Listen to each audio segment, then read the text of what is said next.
Hey everybody, I hope you had a decent Sunday. I went to a memorial, so it was for the 144 plus women who've passed away in Washington Correctional Center for Women up in Gig Harbor, Washington, just in the last 4.5, 5 years. Over 144 women dead. It was really rough. But that's not about this. This is about Trump unloads in late night rants threatening to prosecute news networks, Beyonce, Oprah, and Kamala Harris. The president, this is out of The Independent, by the way. The president, who is currently touring his golf resort in the UK, baselessly alleged that they broke the law. Now, right, he's on the golf course and he's rage tweeting. Nobody wants him there in Scotland. I mean, he's cucking the fucking taxpayers in Scotland and cucking us, the taxpayers here, for this little vacation so we can run away from the Epstein files. You're not needed anyway, that you're not running anything. Despite the lateness of the hour in Scotland, Donald Trump remained vocal on social media Saturday, unleashing a late-night rant in which he threatened to prosecute Kamala Harris, Oprah Winfrey, and Beyonce, while lashing out at news networks whose licenses could and should be revoked. The president, who was spending the weekend golfing in the UK, he's in the UK now, he was meeting Krista, wrote at 7:45 p.m., that was 12:40 8 a.m., local BST, that he was reviewing large amount of money spent by his Democratic opponents, probably illegally, during the 2024 election. Trump claimed Beyonce was paid $11 million to endorse Harris, and that she never sang not one note and left the stage to a booing and angry audience. That was a lie. He also claimed the Democrats paid $3 million in expenses to Oprah and $600,000 to civil rights activist and TV personality Reverend Al Sharpton.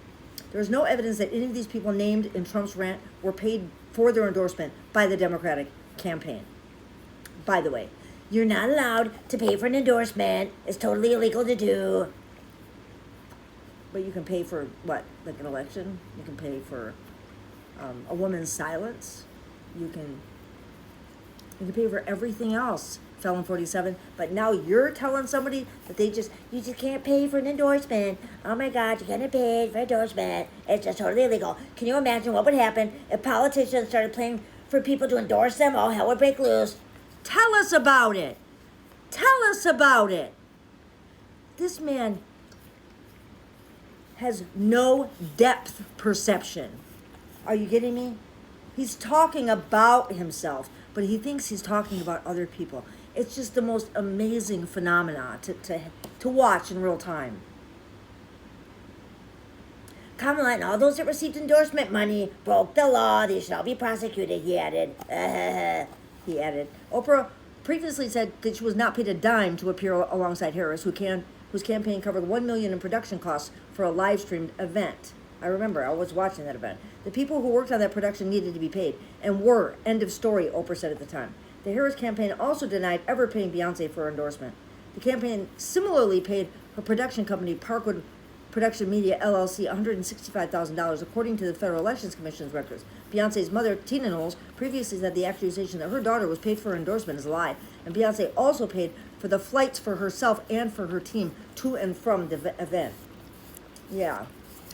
Felon 47, stick that up your butt and see what grows. It's not the first time that Trump has targeted Beyonce and other celebrities over their alleged illegal campaign donations late at night. Oh, also, they were all black people. You picked all the people that you picked on that. They were all brown people, dude. Like, how obvious are you?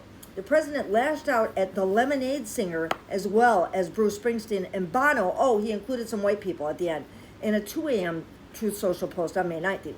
In another pair of posts shortly after 1 a.m., while still in Scotland, Trump threatened NBC and ABC and suggested that networks he believes are political pawns for the Democratic Party should be stripped of their licenses to broadcast. It has become so outrageous that, in my opinion, their licenses could and should be revoked. MAGA.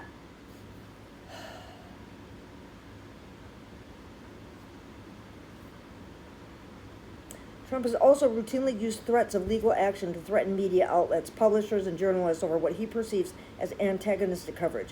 Following lawsuits against networks during this campaign, Trump reached massive financial settlements with both ABC, CBS News, sparking fears among press freedom advocates. Such fears have not been allayed after the president this week filed a $10 billion lawsuit against Rupert Murdoch, the Wall Street Journal, and its parent companies, as well as 2 journalists, following the newspaper's publication of the president's alleged birthday letter to convicted sex offender Jeffrey Epstein.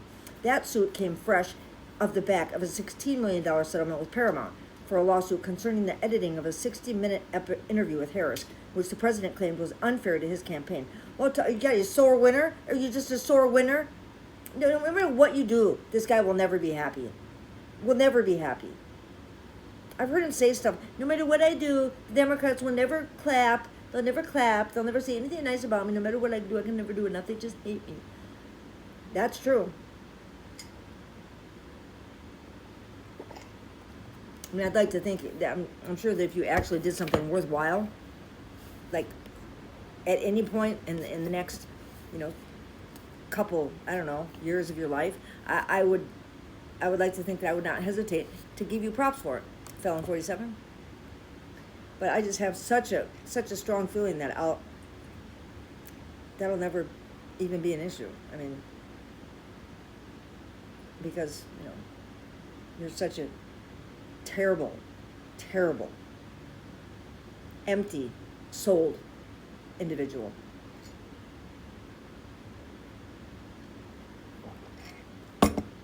Go on, Satan's at home waiting for you, Daddy.